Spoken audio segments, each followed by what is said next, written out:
inicia en este instante. María de las Victorias González Silvano. Ella es titular de la materia de Derecho Animal, directora del posgrado de Derecho Animal que se dicta en la ABA, con título oficial de la UBA, directora de la diplomatura de Derecho Animal que se dicta en la UNSA, entre muchísimas otras cosas. Muchísimas otras cosas. Así que me pidió que sea breve con la presentación, que no los aburra, y le damos la palabra a ella.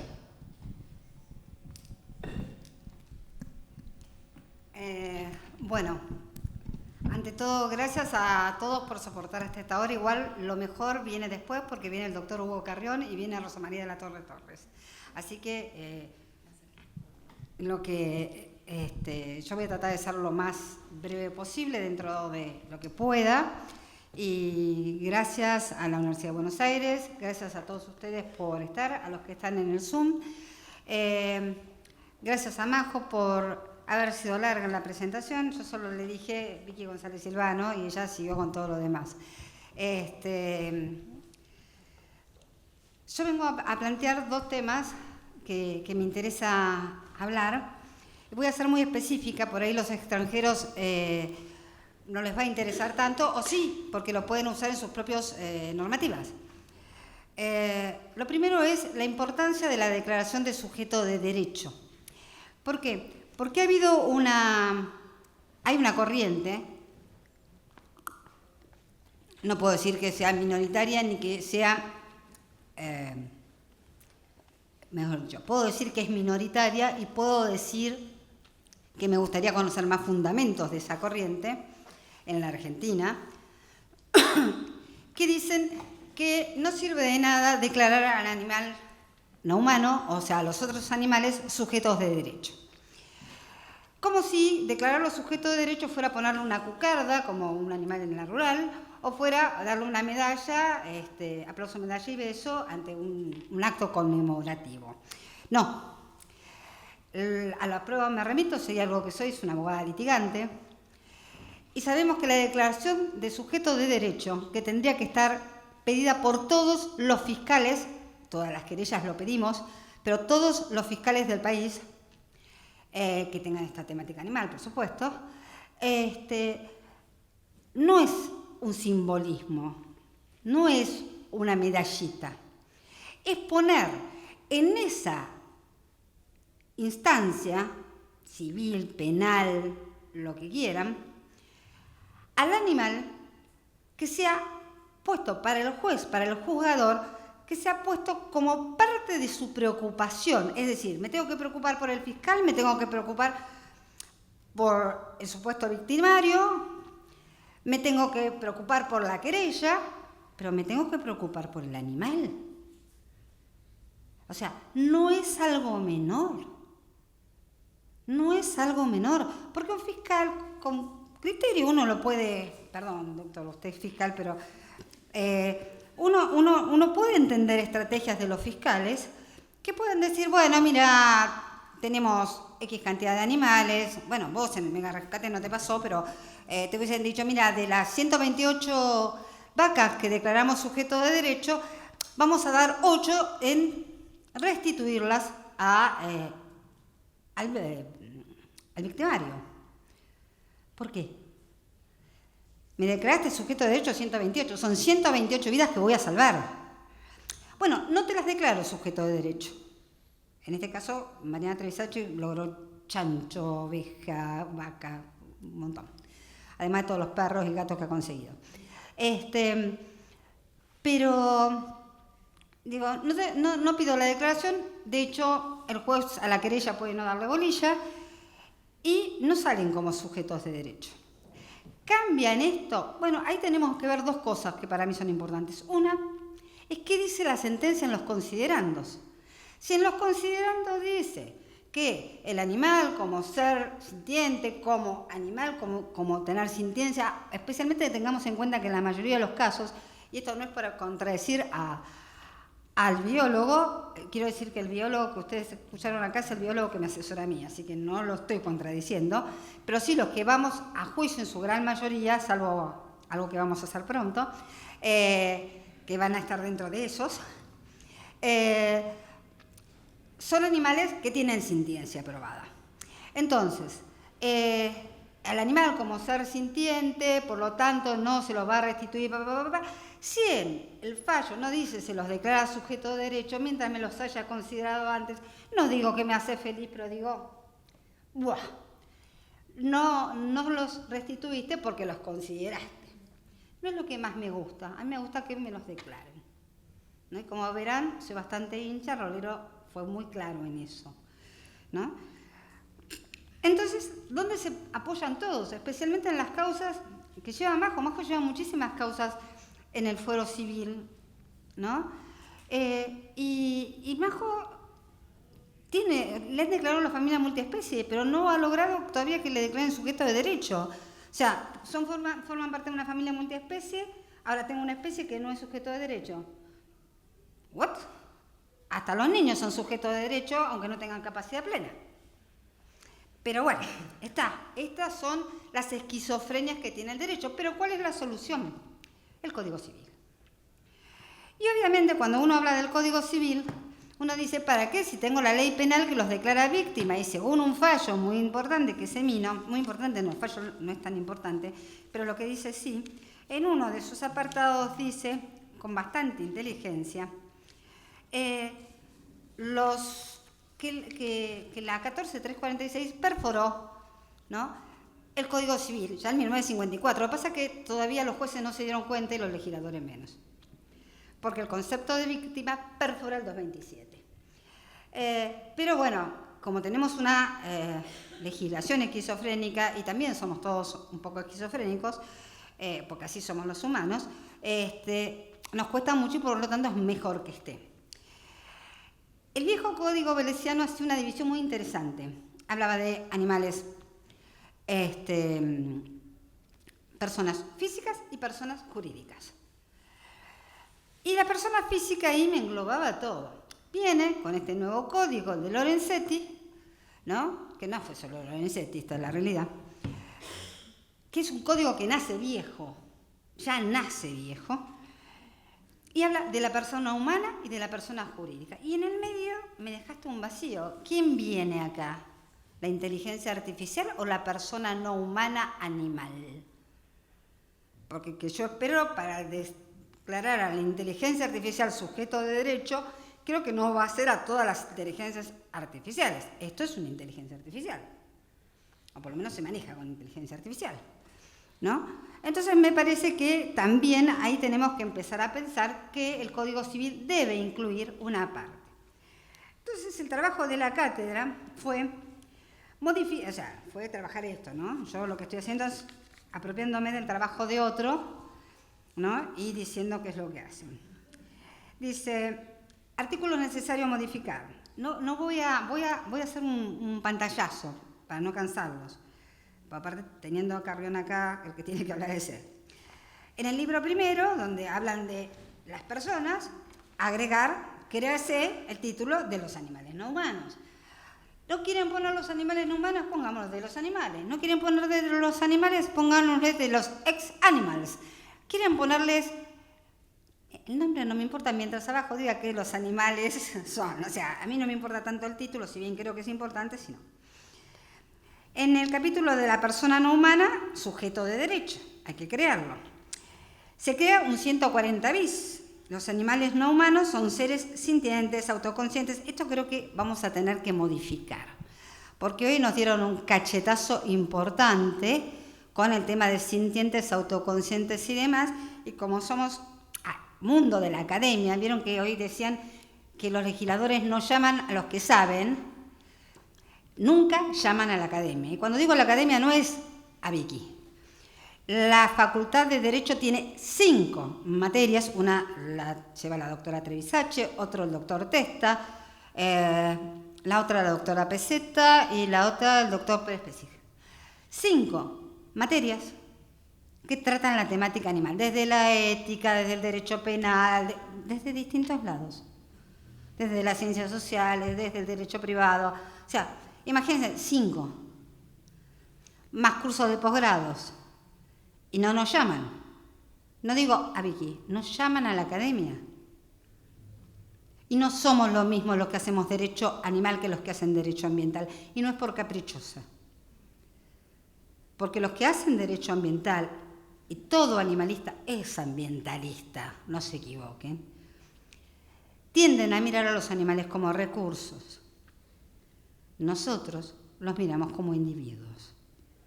Entonces, eso también hace la diferencia y no es un capricho que yo no quiera que vayamos juntos. Es una necesidad. A cada interés nace un derecho. Y el derecho es que la temática animal se toque separado. Bueno, obviamente también el 140 ter, los animales domésticos serán representados por sus cuidadores responsables por falta de esto, serán representados por una ONG cuyo estatuto constitutivo tenga el objeto de la protección. Y dice domésticos, porque también estamos hablando del animal que está en situación de calle. Y cuando hablo de situación de calle no hablo solo de perrogatismo. ¿Abandonan caballos o no, Gary? Porque yo pensaba que ahora no. La vaca no, porque se la quieren comer, pero... Los animales celestes serán representados por el Estado o por una ONG, porque no confiamos tanto en el Estado. En caso de maltrato, crueldad o bien daños morales, daños físicos y o estéticos padecidos por estos. Y podríamos ampliarlo más porque con el tema de carpinchos y todo lo más creo que lo podemos cambiar un poquito más. Déjese sin efecto el 227 donde dice que los animales son cosas, ¿no? Y ponemos los animales no son cosas, son seres con capacidades físicas, psíquicas, bueno. Durante su vida deben ser protegidos contra toda forma de sufrimiento, garantizando la buena salud y seguridad. Gozan de las protecciones específicas que le otorgan las leyes especiales y deben ser resguardados en condiciones compatibles con los imperativos biológicos de cada especie, ¿no? Después vamos al parentesco en el libro segundo. Y ustedes me dicen, ¿qué tiene que ver con el parentesco? Estamos hablando de familia multiespecie, a ver si nos entendemos. Parentalidad multiespecie, crece el artículo 529 bis. Se entiende por familia multiespecie a las relaciones estrechas generando por un vínculo afectivo convivencial que denota la pertenencia entre los animales familiares y los demás miembros que conforman la familia como miembro de una parentalidad ampliada, ¿no? Y esto viene al caso de que vivir con un animal no te hace familia, ¿no? Necesitas conformar todo esto. Después van a venir los deberes y los derechos de estos parientes. Y vamos a tener algo muy muy interesante, como sea los acuerdos entre los cónyuges convivientes generados para regular las consecuencias de la nulidad, separación o divorcio de dichos vínculos que fueran presentados ante el órgano judicial serán aprobados por un juez. O sea, acá le decimos al juez, ¿sabés qué? Sobre los animales vos también opinás como los niños, salvo que fuera dañoso para los hijos. También hay una cosa que es bastante interesante, el 556 ter podrá modificarse el convenio y solicitarse la modificación sobre las medidas sobre los animales en compañía si hubiesen alterado gravemente las circunstancias.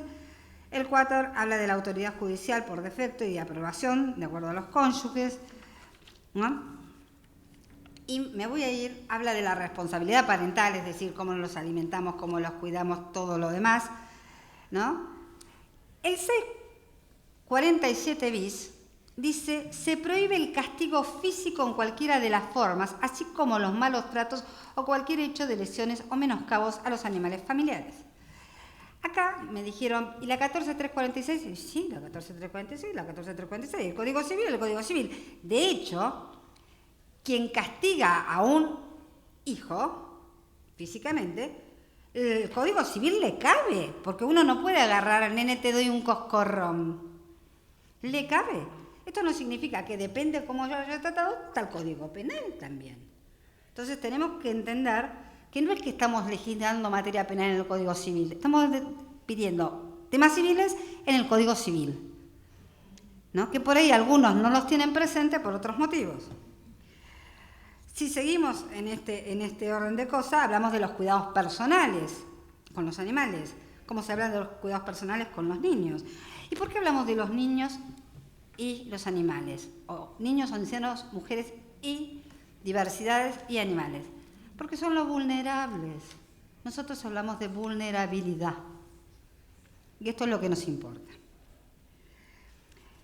Bueno, cuidado responsable del animal. Sigo para... En el caso de la locación, se considera nula, de nulidad absoluta, cualquier cláusula que prohíba la convivencia con animales en compañía como miembros de una familia multiespecie. Quedamos en claro que los animales en compañía, por más que exista el mascotismo, no debería ser nunca un animal silvestre. Por más que es cierto que se pueden comprar animales silvestres con las normas CITES. Hay que tratar de que la gente, y esto sí se hace con educación y con normas estatales de gobierno, evitar que la gente pueda acceder y traerse los lemures, los hurones, etcétera, etcétera, ¿no? Hay que evitar. También había una época cuando yo era más chica, bastante más chica, mucho, que los hurones estaban re de moda, con el cuento de que los hurones se terminaban las ratas, y después terminaban los hurones y la rata todos amigos, ¿no? Se traía hurones, y que yo sepa, el hurón no es de acá, creo que es de Canadá, creo. Hay hurones acá autóctonos, Vicky, que se traía hace muchos años, se usaban también en las fábricas, son los autóctonos, pero que se usan en animal de compañía es norteamericano, pero ese es doméstico.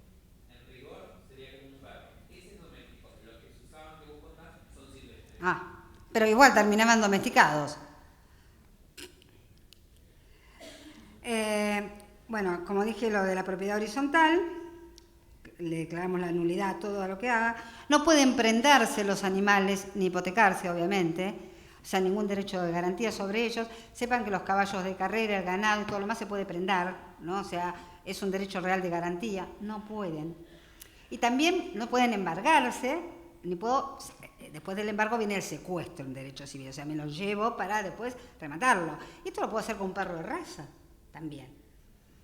Entonces, guarda, no piensen solo en caballos de carrera, en ganado mayor, piensen en el perro que ustedes quieren, que si tienen una deuda, tranquilamente. Es más, en mis épocas jóvenes, yo me acuerdo haber embargado las palomas mensajeras.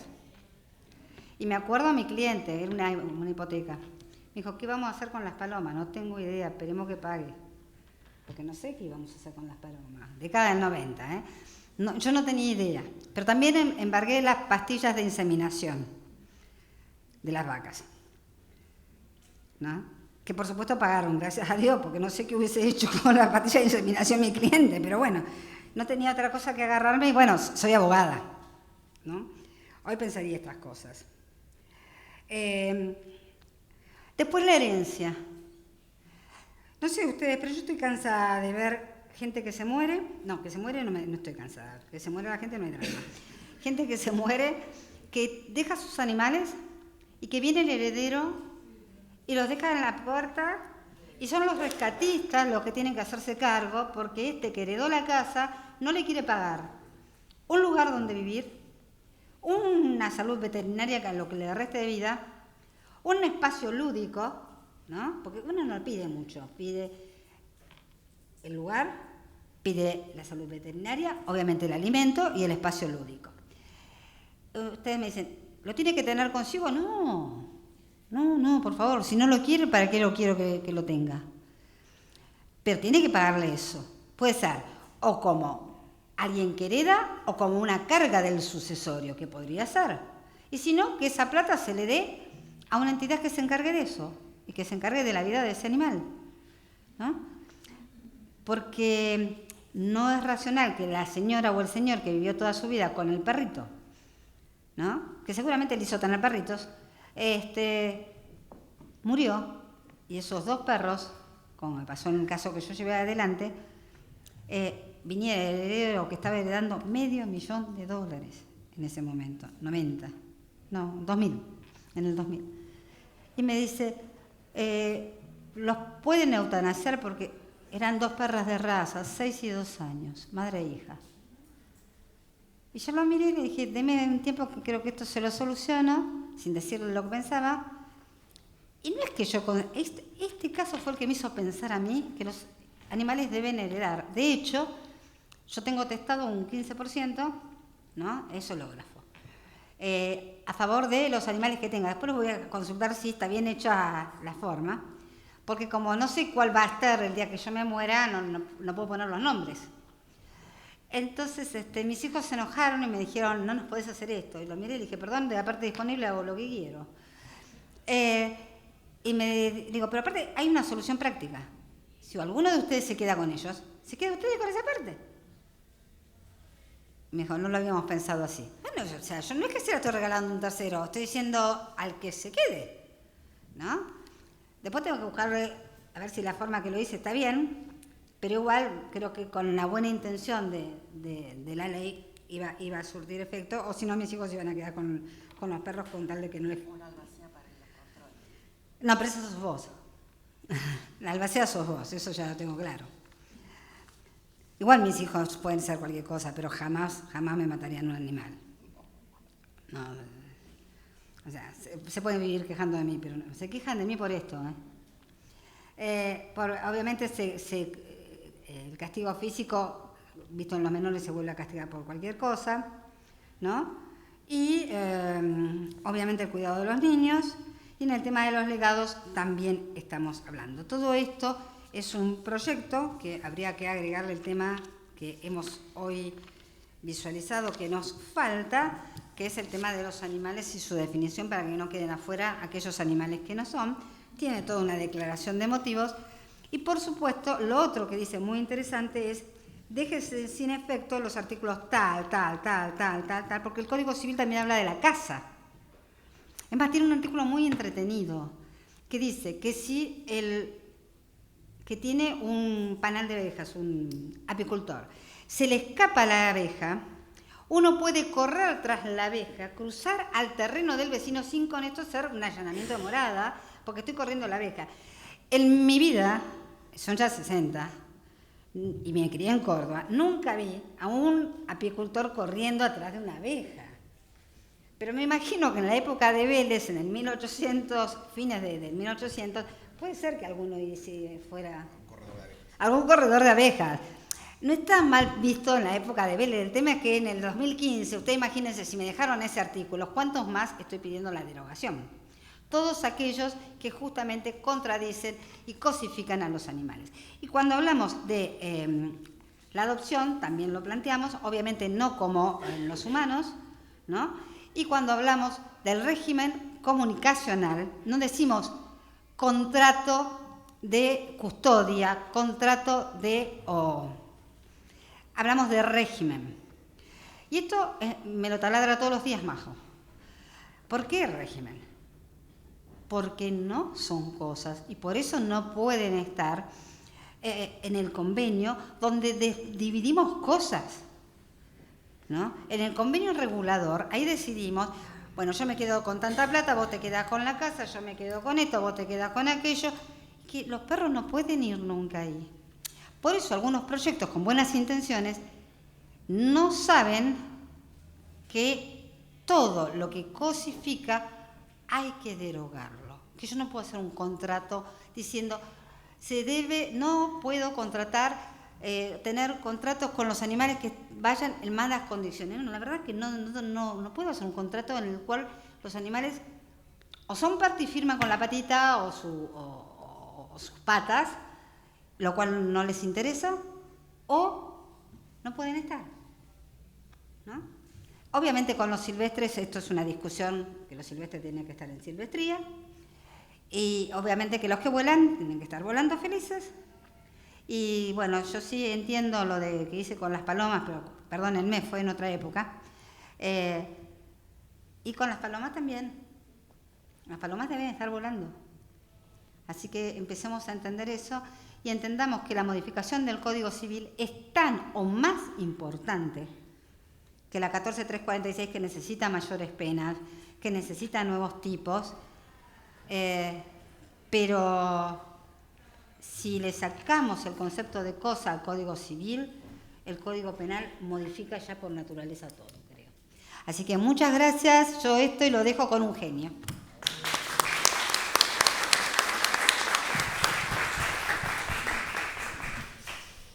Bueno, a continuación va a hablar el doctor Hugo Daniel Carreón, que no hace falta que lo presente, pero bueno, para eso estoy, ¿no es cierto? Bien, él es abogado egresado de la UBA, máster en Derecho, Ciencias y Tecnologías de la Información de la Universidad del Museo Social, experto en Derecho Penal y Derecho Animal, fiscal criminal y correccional de Loma de Zamora. Él es activista, él es vegano y asesor jurídico ad honorem de la Unión Vegana Argentina desde el año 2013 hasta la actualidad. Miembro honorario de la Asociación Naturista de Buenos Aires, asesor jurídico ad honorem de EarthSafe Miami, autor del libro Veganismo, la revolución más grande. Sí, si te querés parar también. Acá. Hola. Buen volumen tengo, está bien. Bueno, gracias en primer lugar. Son inmerecidas todas las palabras que me están prodigando en este momento. Yo creo que la causa animal nos trasciende a todos. No es tan importante los nombres. Debemos dejar un legado para la posteridad, para los que estén detrás. No importa si es Vicky González Silvano, si es Hugo Carrión, si es el doctor Salvio, no importa quién es. O sea, lo importante es dejar un legado y tratar de bregar por el concepto de persona no humana. Acá es verdad que no es tan importante el nombre que le pongan, sino las consecuencias jurídicas de ese nomen iuris. Es decir, de la forma en que lo llamemos a los animales y de la forma en que se ha introducido ese concepto dentro de un ordenamiento jurídico va a tener una consecuencia y un impacto real para la vida de los animales. En primer lugar, yo lo que quiero decir es que tenemos que ver por qué estamos donde estamos, por qué los animales son sujetos de un mercantilismo extremo, de una cosificación, y por qué en todo momento nos creemos superiores sobre los demás animales, ¿no? Siempre se dice, y bueno, pero porque el ser humano hizo la Quinta Sinfonía de Beethoven, yo no la puedo hacer, no sé si vos podrás hacerla.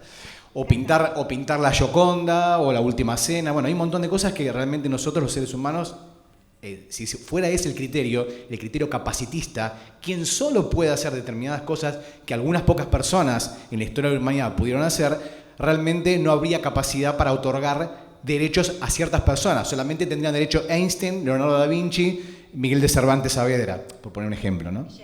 Y Shakespeare. O Beethoven, Mozart, bueno. El resto no tendríamos derechos. Entonces, y yo pregunto a la inversa, y acá el doctor me va a acompañar. ¿Qué pasaría si el ser humano efectuara una competencia con los demás animales en olfato, velocidad, fuerza, vista, ecolocalización? ¿Cómo saldría el ser humano en esa competencia con los demás animales? Último. Entonces, nos gusta ponernos en una comparación con el resto de los animales en la que nos queda cómodos. Y eso se llama antropocentrismo moral. El antropocentrismo moral es una forma de mirar el mundo a través de los ojos del ser humano y considerar que el único individuo que tiene intereses morales o debe ser considerado moralmente es el ser humano. El resto de las especies, recordando que somos una especie más, porque parece que todo el tiempo hay que hablar de que el ser humano pertenece al reino animal, somos Homo sapiens sapiens, o sea, no sé en qué momento creímos que nos bajaron de un plato volador y nos pusieron en un lugar especial, en un podio, y el resto de las especies en otro lugar.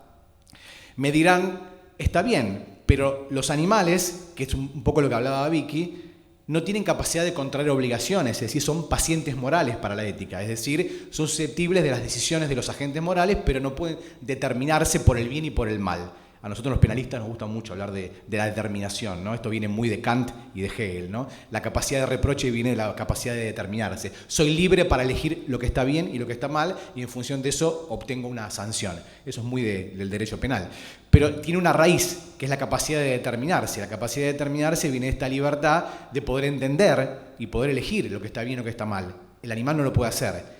Pero acá chocamos contra los casos marginales. Hay personas con capacidades cognitivas muy disminuidas, niños de muy corta edad, que tampoco pueden comprender ni discernir lo que está bien y lo que está mal, y sin embargo a nadie se le ocurriría quitarles o arrebatarles los derechos que tienen. Por supuesto lo harán por representación, que es un poco lo que hablamos aquí. Es decir, los animales tienen estos derechos y que son derechos a ejercitarse a través de la representación, por no tener capacidad, digamos, por ser pacientes morales.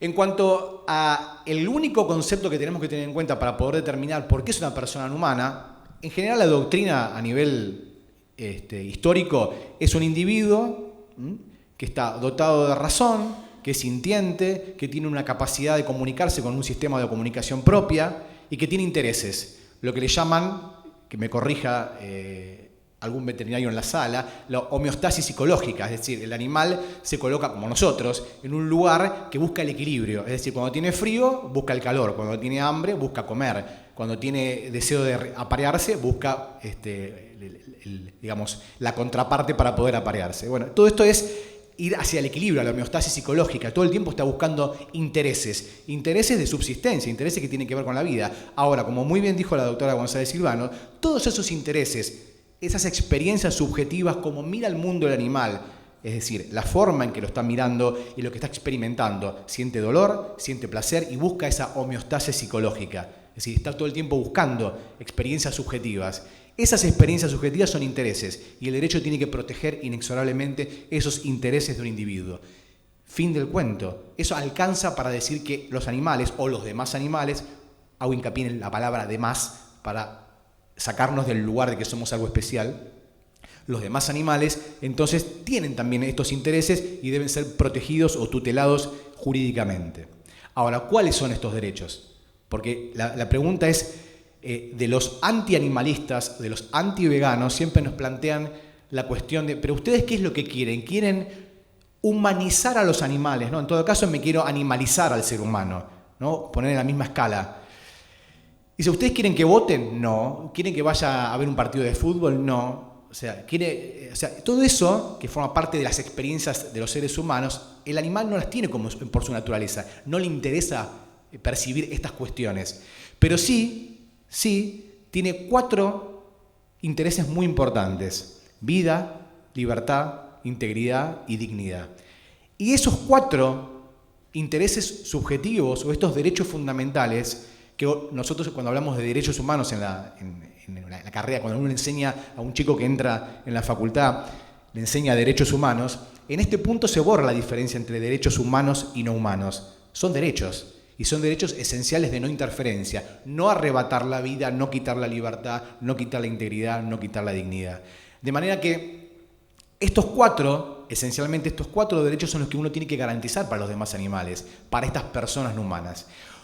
Hay 2 posibilidades. Una forma es la que planteó Vicky, que es reformar lo que tenemos más rápido. Creo que es la intervención quirúrgica en el Código Civil, lo más rápido para poder abordar y hacer estas modificaciones esenciales para poder cambiar este paradigma antropocéntrico y que a la vez es un claro ejemplo de esquizofrenia moral y jurídica. Primero es una esquizofrenia moral y después es jurídica.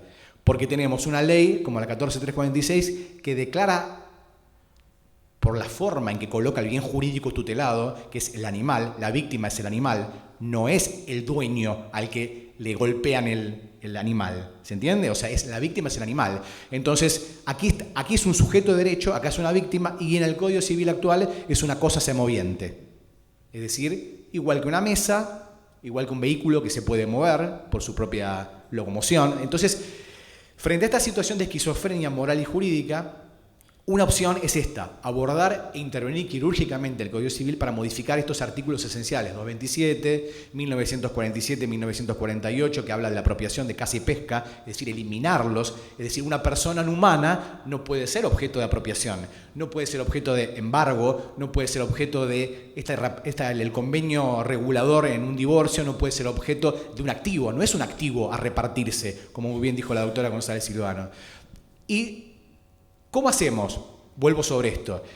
Una opción sería esta, pero primero habría que generar un concepto claro dentro del Código Civil. Yo soy de preferencia, por eso hice un proyecto de ley integral en que, digamos, declaro a los demás animales como personas no humanas sujetos de derecho y libre de toda forma de explotación animal. Y describo específicamente cuáles son, en forma no taxativa, sino meramente enunciativa, porque el ser humano tiene muchas formas y tiene mucha creatividad para seguir explotando los animales. O sea, hoy decimos alimento, vestimenta, deporte, trabajo, experimentación, divertimento. Y bueno, no sé, dentro de 10 años, 20 años puede haber nuevas formas de explotar los animales. Entonces, y toda otra forma de explotación animal, donde ese animal está cosificado. La cosificación es un mecanismo primero psicológico y luego es también social, es decir, es una forma de entender que el otro, ese otro que es un individuo que ya dijimos que es sintiente y consciente por la Declaración de Conciencia de Cambridge.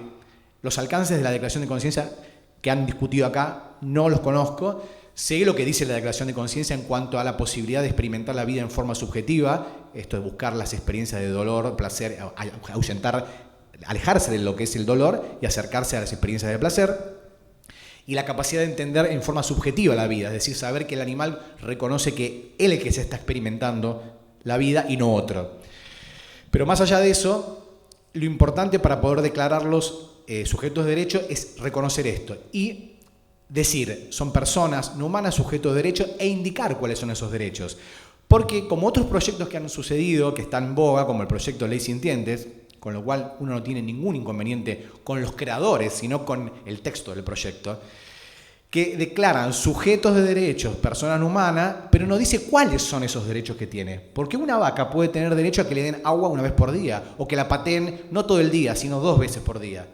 ¿Se entiende? O sea, o que la picaneen 2 veces por semana. Eso también son derechos. Hay una forma de acatar esos derechos. Entonces uno tiene que decir, los demás animales son personas no humanas sujetos de derechos, específicamente se les reconoce vida, libertad, integridad y dignidad. Y queda abolida para estos sujetos de derecho o estas personas no humanas toda forma de explotación animal. Porque si no, se da lo que yo le llamo el concepto de la falacia de la persona comestible. Declaramos sujeto de derecho, persona no humana, a un animal que se lo puede faenar. O sea, se va a poder comer a una persona, se va a poder faenar. Ah, pero es un sujeto de derecho, pero se lo puede seguir maltratando e incluso explotando. Entonces, es muy importante que la modificación, si no, obviamente no tiene ni estado parlamentario el proyecto que yo tengo, pero es de máxima, un ideal es llegar a un proyecto abarcativo que traiga una ley que contemple toda la situación de los demás animales. La otra opción, más viable, más rápida, más certera, es esta, abordar el Código Civil y modificar esto. Pero con esta aclaración, el animal tiene que quedar claro que es un sujeto de derecho, persona no humana, cuáles son sus derechos y qué queda prohibido hacer con estos animales. Por otra parte, esto va a impactar en todo, como cascada, en el Código Civil, en todos los regímenes que acaba de describir la doctora González Silvano. Obviamente, hablamos del tema de herencia, por supuesto, en el tema de apropiación, embargo, usufructo, todo eso queda excluido. El animal no puede participar más de estas cuestiones. Ahora me dirán ustedes, ¿qué va a pasar, por ejemplo, con el Código Alimentario? El Código Alimentario es un código nacional, también dictado por el Congreso Nacional, que establece de qué se puede alimentar las personas en la República Argentina y establece a los animales, ¿no? Los animales mal llamados de consumo, que a nivel de sintiencia y conciencia no tienen ninguna diferencia con un perro, un gato o un caballo. De hecho, se entiende que un cerdo tiene una inteligencia, los etólogos hablan de similar a un niño de 4 o 5 años de edad. Recuerdo un video que mostraban a una persona en un avión tratando de colocar su valija en uno de los espacios para colocar la valija y no entraba, era notorio que no entraba el tamaño y no lo hacía. Y debajo del video ponían un cerdito colocando figuras geométricas en cada uno de los lugares y los colocaba a la perfección. Bueno, por otro lado, los animales no crearon la guerra, ¿no? O sea, está claro eso, ni los agrotóxicos, ¿no? Ni expulsan a sus propios congéneres a través de picanas eléctricas, rampas, o los sacan de un lugar porque dice que le molesta a la vista de ciertos lugareños de la zona norte. Todos saben a qué me estoy refiriendo. Así que la verdad es que es muy importante llegar a esta consideración puntual. Y lo más importante para mí en este sentido es que la ley tenga esta coherencia de manera que lleguemos a este punto de contradicción. El punto de contradicción va a ser colisionar, porque para mí, esto está muy lindo para animales de compañía, interespecie, perro, gato, caballo, un loro, pongámosle. Pero ¿qué va a pasar con los demás animales de consumo y el código alimentario? A esto quería llegar. Va a haber una colisión flagrante. ¿Y cómo la vamos a zanjar? Bueno, en primer lugar, hay un principio de progresividad. Aquel que se modifica su condición, su estatus jurídico y deja de ser cosa para ser un ser humano, no puede haber regresión, porque eso sería vulnerar justamente este principio de progresividad. Por otro lado, al tener la misma jerarquía normativa el Código Alimentario con el Código Civil, que por cierto el Código Civil es el que regula a las personas, humanas, no humanas, jurídicas, o sea, va a regular esto, lo que va a hacer es modificar, por ser una ley posterior, al Código Alimentario. Y el Código Alimentario va a caer en desuso justamente porque le va a faltar el sustrato, el objeto del comercio que está dentro del Código Alimentario, que es el animal. El animal no va a poder ser utilizado porque no se puede alimentarse de una persona, por más que sea humana o no humana. Estas me parece que son las cuestiones más importantes a tener en cuenta.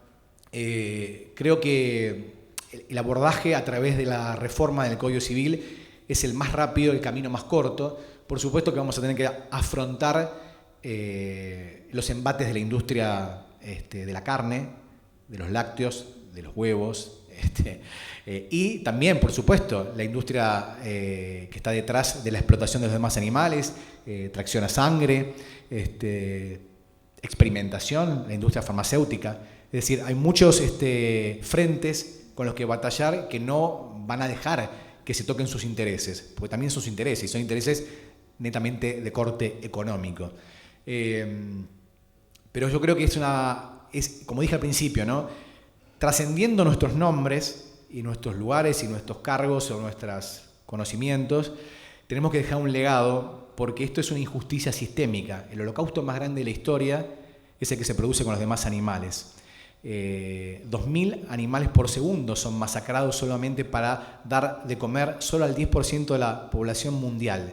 Esto lo dice la FAO, un organismo dependiente, la Agencia para la Agricultura y Alimentación dependiente de las Naciones Unidas. No lo decimos los veganos o la Cátedra del Derecho Animal, lo dice la FAO.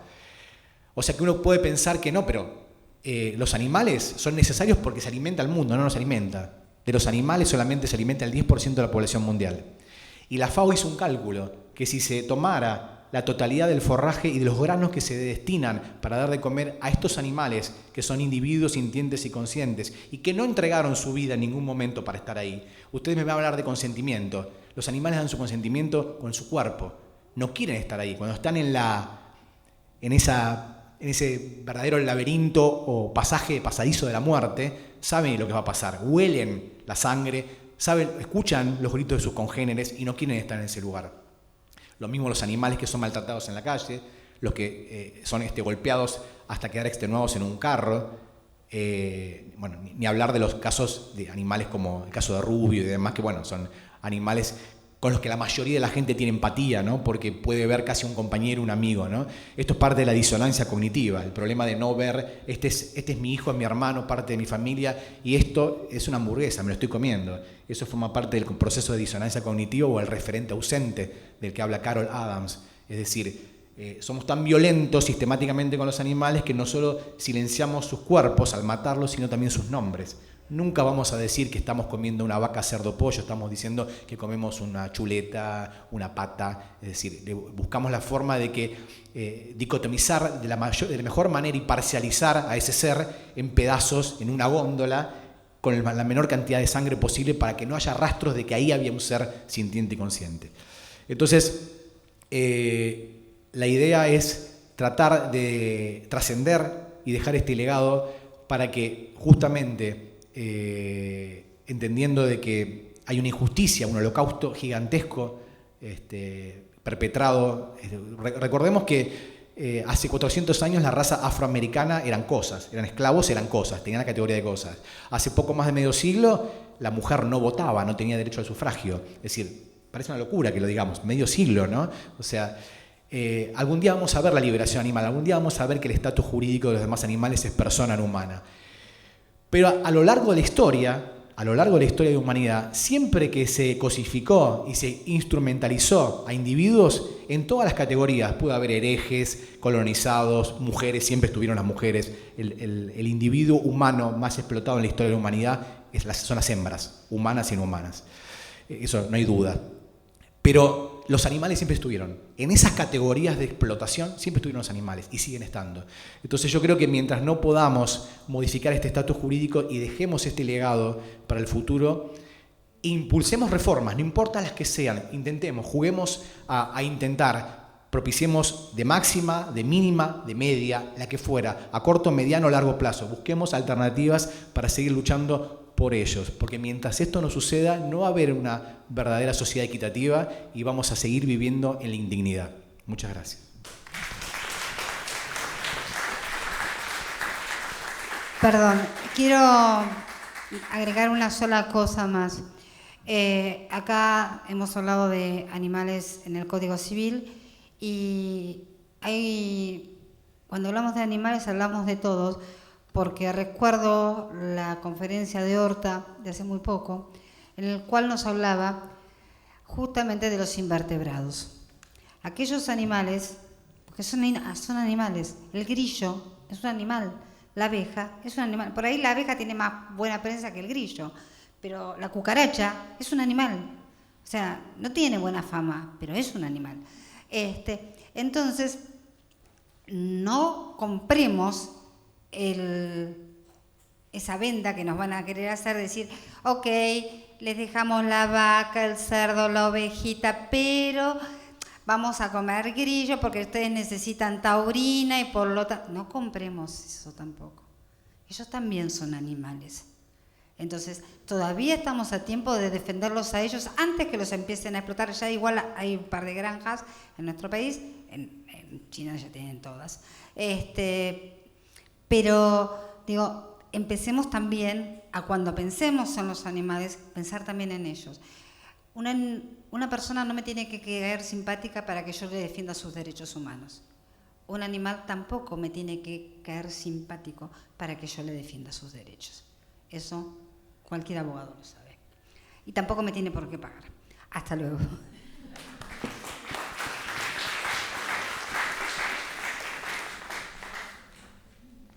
¿Preguntas? Acá hay un... Venía a buscarlo. ¿Quién? Alcanzar el micrófono. Alcanzar el micrófono. No, porque así...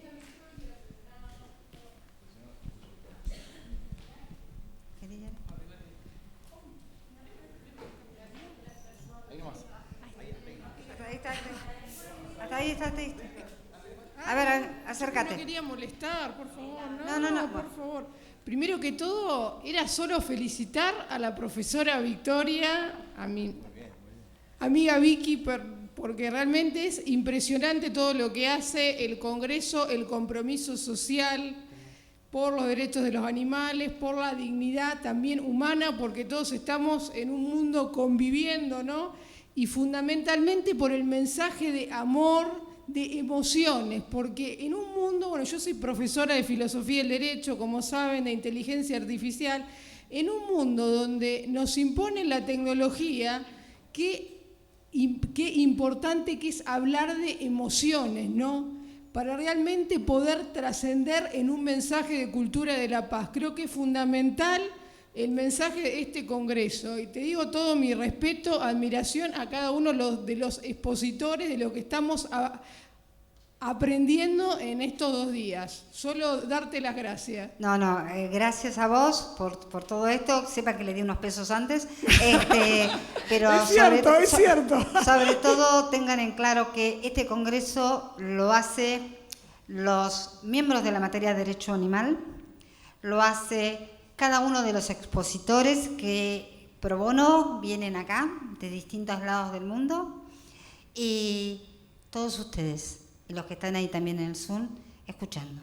Sin todos ustedes y sin Hugo Carrión que hubiese dicho que sí, sin Matías que diga que sí, sin Tiago, sin Rosa María, sin Gary, sin Tervisachi que mañana le toca, sin todos ellos, bueno, Majo que ya le tocó, sin todos ellos esto no sería, y sin el equipo de Derecho Animal de la materia sería imposible. Muchas gracias, Vicky. No. Por favor. ¿Alguna pregunta? Sí. Yo tengo una pregunta por el tema de que cuando se ponga en el Código Penal, se empiece fuera del Código Civil, cuando se implemente en el Código Penal, si con el tema de las penas van a tener que también luchar porque capaz que van a decir que, por ejemplo, un animal, la muerte de un animal va a tener una pena muchísimo inferior a la de un humano, y cómo pensaban ustedes implementar el tema de si las penas, ¿no? Porque probablemente van a querer rebajar las penas ya, y también por el tema de la lucha de ponerlos igual, al mismo altura. A ver, yo te voy a contestar algo. Él es penalista, yo me divierto en el derecho penal, que es distinto. Si fuera por mí, la pena por matar a un animal sería de 8 a 25 y perpetua de acuerdo a la progresividad. Pero no creo que me lo acepten, entonces vamos a dejar que los penalistas planteen. Lo que pasa es que si uno declara al animal persona no humana, ustedes recuerden que, por ejemplo, el tipo penal del homicidio dice el que matare a otro. Si ya tuviéramos la definición de persona no humana de sujeto de derecho en el Código Civil, uno podría decir que ese otro es una persona no humana, con lo cual no habría que hacer más nada, no habría que crear una nueva articulado. Sería pasible del delito del artículo 79 del Código Penal, sería de 8 a 25 años. Y la forma en que que se les da muerte, voy a ser sutil, a los animales en los mataderos, es un delito de homicidio agravado, pues a traición y sobreseguro. Es la figura del homicidio por alevosía. Es decir, el animal no se puede defender y la persona que mata lo hace sobreseguro, es decir, no tiene ninguna consecuencia. En los casos de que alguien mata a traición o sobreseguro, la pena es de prisión perpetua. Por supuesto que no lo van a aceptar esto. O sea, imagínense que ni siquiera estamos tratando de que se liberen a los demás animales, imagínense que encima existan penas, una represión penal, pero sería como una... Está bien tu pregunta porque es una pregunta que en un momento supongamos que hubiéramos llegado, a él le podría llegar a tocar. La primera etapa se hubiera cumplido, que es esta, ¿qué pasaría en una segunda etapa con el derecho penal, ¿no? O sea, ¿qué pasaría con los animales y todo el catálogo de delitos que hay en el Código Penal? Lo que es cierto es que la 14346, que tiene como gran ventaja el tema que define una víctima, y hay un sujeto de derecho que es víctima de los actos de maltrato y crueldad, tiene penas totalmente ridículas, ni siquiera son exiguas, son ridículas. O sea, un mes o un año es una locura. No está en discusión eso. Y que hay que ampliar los tipos penales, también, está perfecto. Pero eso yo no me preocuparía tanto por los tipos penales, porque uno podría hacer jugar con el principio, ¿no?, de amplitud, que cualquiera de las figuras de maltrato o crueldad puedan estar incluidas en cualquiera de las cosas que hoy por hoy pueden hacer los demás animales. El problema son las penas, ¿no? O sea, el tema es que es muy exiguo. ¿Alguna pregunta más? Y después tenemos que dejar paso a nuestra... En realidad, más que una pregunta, lo que quería era hacer un comentario, una acotación que hoy, en la charla que tuvimos, olvidé suscribirla, y que es que me tocó ser por ahí la defensa técnica a nivel veterinario, en un informe técnico, en la defensa del caso Muñeco, que, bueno, no está muy puesto en boga, pero, bueno, tuve personalmente, digamos, la experiencia formidable de poder defenderlo desde mi ámbito técnico, y que es tanto el antropocentrismo que existe en la justicia, que tuve que crear una palabra para imbuir y darle sentido a lo que debía experimentar el juez para dirimir y hacer justicia al respecto. Me refiero a que en el derecho, cuando se mata o cuando se asesina a una persona humana, se llama homicidio, pero cuando se asesina a un equino no es un biocidio, y entonces tuve que darle sentido a una palabra que la tuve que crear y que se llama equinocidio, como formando parte de ese biocidio.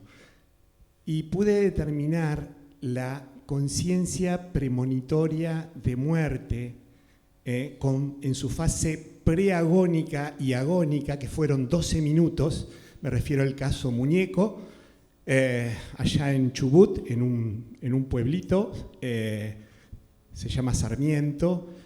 Está en las redes, incluso está el video, porque era un caballo que fue apuñalado de 12 puñaladas en forma artera. Subieron a las redes ese video y fue la primera, digamos, el primer proceso en el cual se hizo la traspolación de una cuestión que se utiliza posiblemente método escopométrico, que es para validar el video que habían subido y darle entidad jurídica para que sirviera de prueba. Bueno, eso se pudo lograr y el autor penalmente responsable fue condenado a 3 meses, obviamente totalmente exigua, pero bueno, hubo una condena. Quería comentarlo porque hoy no lo conté y me parece que hace a la cuestión, hace al derecho y sobre todo hace al principio de respeto por la dignidad, por la libertad. Nada más. Gracias, Gary. Sí, dale, Vero. Y cerramos con vos, Vero, porque si no... Sí, no, cortita. Quería preguntarle al doctor dentro del ámbito penal, ¿por qué usted o qué herramientas le puede dar usted a los letrados, a los que litigan de este lado, de por qué no se aplica el concurso real e ideal en los casos de maltrato animal? Porque creo que hay un solo fallo y a mí es un tema que me... Eso es por falta de, digamos, de amplitud mental del punto de vista. El penalista es muy cerrado, el penalista es muy rígido, entonces considera que a veces hay vulneración al principio de legalidad.